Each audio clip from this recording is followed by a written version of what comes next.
one of the best elements of a survival game is how real it feels. A lot of that comes from grounding certain elements of the game in something that you might see in the real world. And a lot of the time, that also means making it tough. Hi folks, it's Falcon, and today on GameRanks, 10 realistic survival games that truly test your endurance. Starting off with number 10, it's Green Hell. Green Hell is basically the platonic ideal of what a realistic survival game is. There's nothing fantastical about it, it's just you against the elements. The Amazon rainforest is an unforgiving place where pretty much everything can kill you. Seriously, there are a lot of nasty status effects that come down within this game. If you don't boil water, you can get a parasitic infection, you can get scratches and abrasions from falling long heights. If you're moving through water sources, leeches can cling to your skin, and you can even get a rash if you come into contact with certain insects like ants and wasps. A big part of the gameplay of Green Hell is learning how to deal with the various ailments you're basically unable to avoid while traveling through the jungle. It's all these little things that won't necessarily kill you, but it can build up and really mess you up in the long run. Sanity is another important part of the game. All these illnesses can slowly erode your sanity, and if you can't do things to make yourself feel safe and healthy, your dude will just straight up lose the will to live. Of course, the game still has all your standard survival game elements like building a shelter, hunting animals, and there's even hostile Amazonian tribesmen you encounter, but for the most part this game's about dealing with the more mundane parts of survival, which adds a real layer of realism and challenge to the entire experience.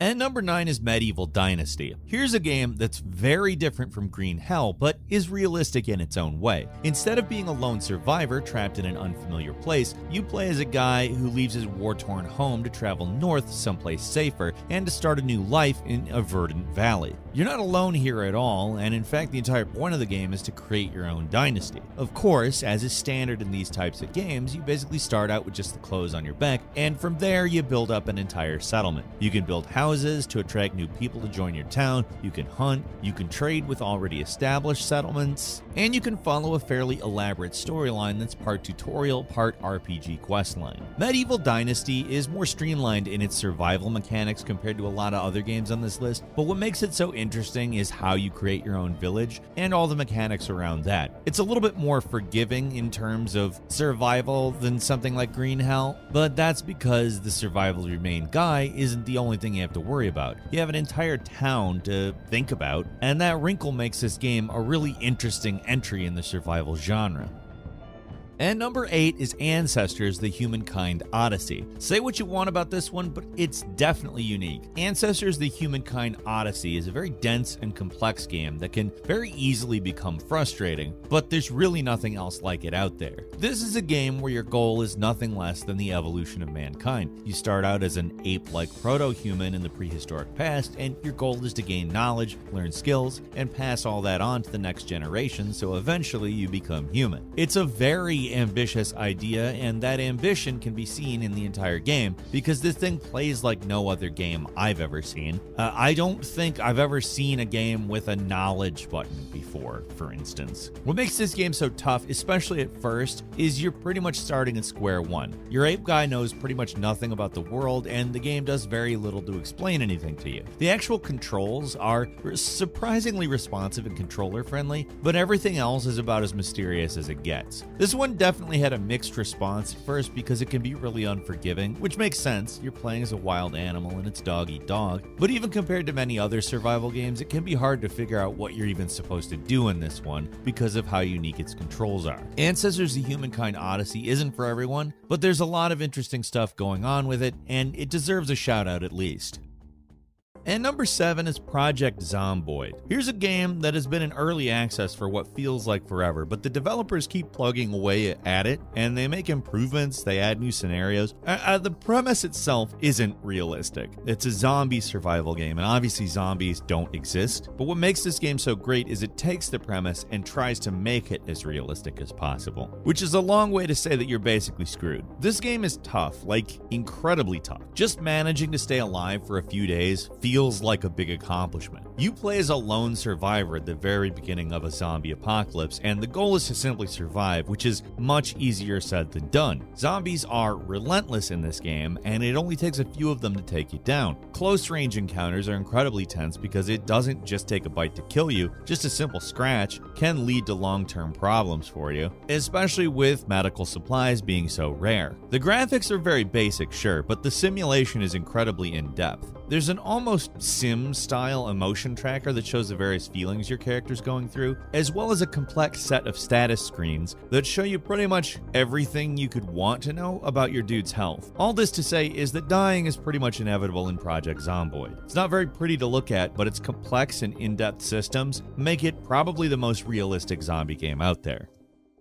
And number 6 is Unreal World, one of the kings of the survival genre, a strange and very old school experience that's beloved by many for its simulation elements. In a lot of ways, the game is basically Dwarf Fortress combined with a survival game. That's the level of intense simulation we're talking about here. When you start out, your chosen character is dropped into an entirely simulated fictional world. It's a fantasy, but don't expect a lot of fantastical elements, especially at first, because this is an in-depth survival experience where just doing something basic like catching a squirrel is a challenging experience. The interface definitely takes some getting used to. To call it archaic would be an understatement, but once you get the hang of the unusual controls, it eventually starts to make at least a certain amount of sense. You can hunt, build a settlement, become a tradesman, a fisher, or even a warrior. You can train dogs to help you as well, which makes hunting much easier. Basically, if you want to do something in this world, you're free to do it, but survival doesn't come easy. The game simulates everything from minor wounds to frostbite on individual limbs, and it can be very hard to come back from any sort of severe injuries in this game.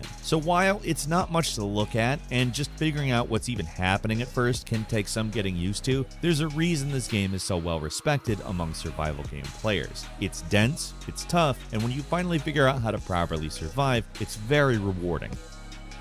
And number 5 is The Forest. Compared to many of the other previous entries on this list, The Forest isn't quite as much of a realistic simulation. Compared to games like Green Hell, it's more of a horror game with survival elements rather than the other way around, but that doesn't stop it from being a great game. Unlike most of the entries on this list, this game actually has a pretty elaborate story where you play as a man whose flight crash lands on a mysterious island. You miraculously survive, but your son has gone missing, so the main goal of the game is to explore the island, uncover its secrets, and eventually rescue your kid. It's a big island though, and if you want to survive, you'll need to hunt for food and build a shelter so that you can safely hunker down at night. Now, it's not a complex survival simulation, but there's still plenty to worry about because after you spend enough time on the island, the natives start to get sick of your presence and will come at night to kill you with more and more guys the longer you're around. So survival in this game isn't just about keeping yourself fed, you've also got to fend off attacks by grotesque monsters that inhabit an island, and if you think the guys on the surface are bad, wait until you see the things they keep underground. What makes The Forest so great is how it combines horror and survival. It's not the most realistic, but it's one of the most entertaining, and it can feel very realistic. If you want, you can always turn off the native attacks and just play it as a standard survival game, and that works just as well too. And number 4 is RimWorld. This is a game that basically combines survival with The Sims, usually to hilarious effect. Its developers call the game a storytelling tool, but most of the fun is really just seeing how things play out. In RimWorld, you start the game by creating a group of colonists, all with their own skills, abilities, positive personality traits, and negative personality traits, and then you plop them down somewhere on this giant map. From there, you can build a colony by collecting resources, building structures, and rescuing newly arrived colonists who can either be a huge help or a gigantic burden depending on their personality. That's the thing that really makes this game stand out, by the way. The interpersonal dramas and situations that can play out are almost entirely out of your hands. All you can really do is hand out orders and give your colonists a general idea about what they should be doing, but it's up to them if they actually do it or not. People get stressed when they're overworked, and they can get lazy or vengeful, just straight up broken if they get overwhelmed, and the AI systems that are in place for this game are really second to none, and it's those systems that make this game feel realistic. Yes, the graphics can take a little getting used to, and the actual command system can be somewhat confusing to new players, but it all doesn't matter a whole lot because the real joy of the game is just seeing all of your people interact with each other. Usually it'll all end in disaster, but it's so much fun seeing things spiral out of control that it doesn't really matter. And number 3 is Neo Scavenger, another weird one. It's a turn-based survival game with a story. Good luck actually seeing it through because it's absolutely brutal. It's set in a strange sort of post-apocalypse where your character wakes up from cryosleep to find themselves in a hostile world. You start with absolutely nothing but a hospital gown and a death wish, and you have to scavenge if you want to have any chance of surviving. The game almost feels like the world's most elaborate choose-your-own-adventure book. You move on to tiles, get some text describing what's happening, and then you select your actions. Sometimes what you can do changes dramatically depending on what skills your character has. Like if they're good at electronics, they can manipulate computers, or if they're a tracker, they can more easily stalk animals. The hex-based environment and limited series of actions makes it so that almost every action has some kind of consequence, with the scavenging being a central part of the gameplay. Like, you start out with nothing, and it's hostile out there, so it's actually essential that you get some clothes so you don't die from exposure, then a weapon to defend yourself. Like in Unreal World, this is another game with a very detailed combat simulation, where you're given lots of options to do, and most of them end in failure. This is a game that'll just constantly kick your ass, but it's uniquely compelling, and it makes you want to uncover its secrets no matter how difficult it is.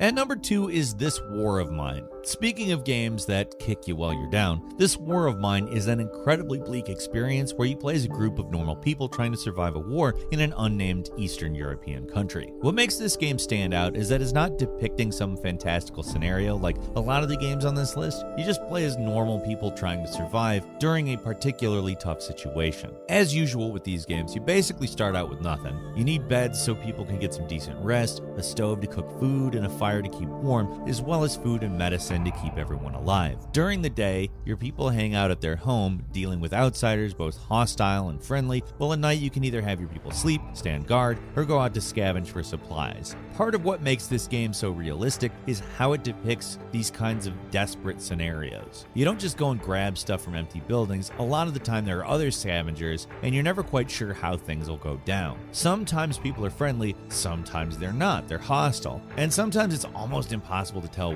what the hell they want. There are soldiers who try to abuse their power, doctors just trying to help people, and wandering gangs who will rob you on sight. It's a tough game that's trying to depict a particularly tough situation, and depending on your character's actions, they can become depressed or even suicidal. Honestly, the whole thing's very bleak. Most games show wars through the eyes of the soldiers fighting in it, but this game shows how wars can affect common people, and yeah, it can be rough.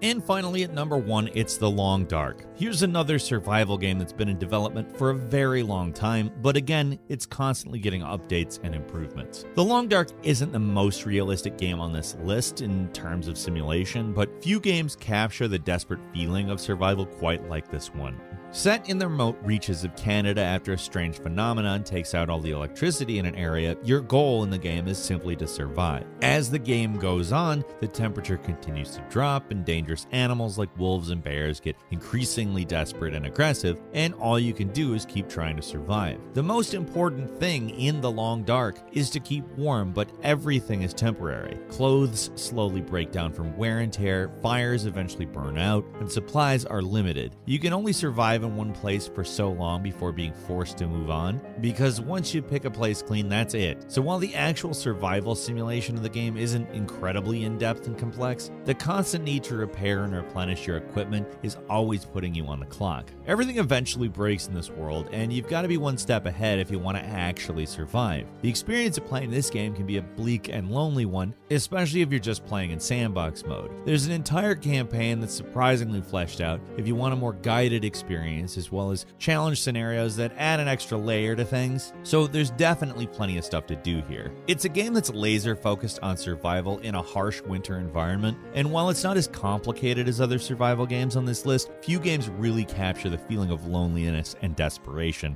in the way this one does. Couple of bonus games for you. First, The Flame and the Flood. If you're looking for something a little different, The Flame and the Flood is a more streamlined survival experience where you travel downriver with your trusty dog to survive an apocalyptic flood. It's a little more arcade style, but the actual survival elements are no joke. The next is Don't Starve, another more cartoony looking game that's got a lot going on under the surface surface, Don't Starve is an offbeat survival game where the simple act of not starving is the challenge. And few survival games are as purely entertaining as this one, because beyond the core premise, it's just fun to mess around in. And finally, it's Frostpunk, a unique one because while it looks like more of a city builder, the gameplay is entirely about survival. Instead of playing one dude trying to survive though, you play as an entire society. You build homes and structures, enact laws, make policy decisions, all while the world gets colder and the gigantic furnace at the center of the city needs more and more coal to keep everything running. It's a game about making hard decisions, and most of them end in disaster. It's a great game with a slick interface and a unique setting, but wow, is it ever bleak. You know a game is getting dark when literal cannibalism is considered a sensible option. And that's all for today. Leave us a comment, let us know what you think. If you like this video, click like. If you're not subscribed, now's a great time to do so. We upload brand new videos every day of the week. Best way to see them first is of course a subscription, so click subscribe. Don't forget to enable all notifications, and as always, we thank you very much for watching this video. I'm Falcon. You can follow me on Twitter at Falcon the Hero. We'll see you next time right here on Game Ranks.